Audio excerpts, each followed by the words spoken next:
Welcome back to my channel కళ్యాణం foods. ఈరోజు నేను జీరా రైస్ చేస్తున్నాను.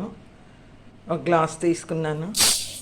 ఈ గ్లాస్తోనే 1.5 నీళ్ళు బాగా కడుక్కోవాలి. బియ్యం బాగా కడిగి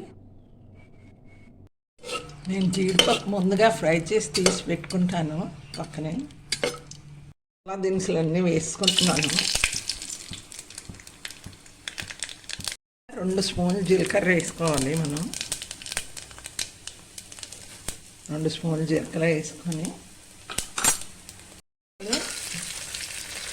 కొంచెం కరివేపాకు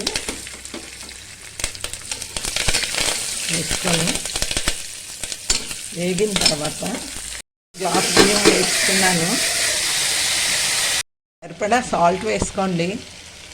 కాస్త 1.5 నీళ్ళు వేసుకుందాం. వెయిట్ కూడా పెట్టేసుకుంటున్నాం.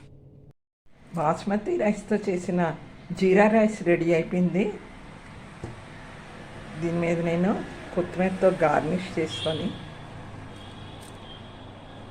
జీడిపప్పులు వేసుకుందాం. జీడిపప్పులు పైన వేసుకుంటేనే బాగుంటుంది.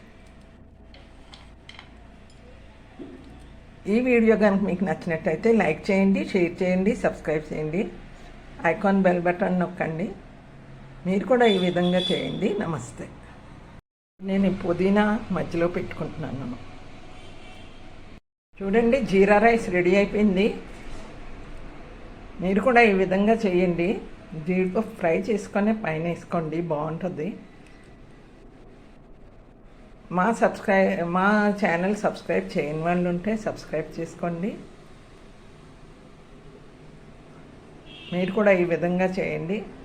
లైక్ చేయండి, షేర్ చేయండి, సబ్స్క్రైబ్ చేయండి. ఐకాన్ బెల్ బటన్ నొక్కండి. నమస్తే.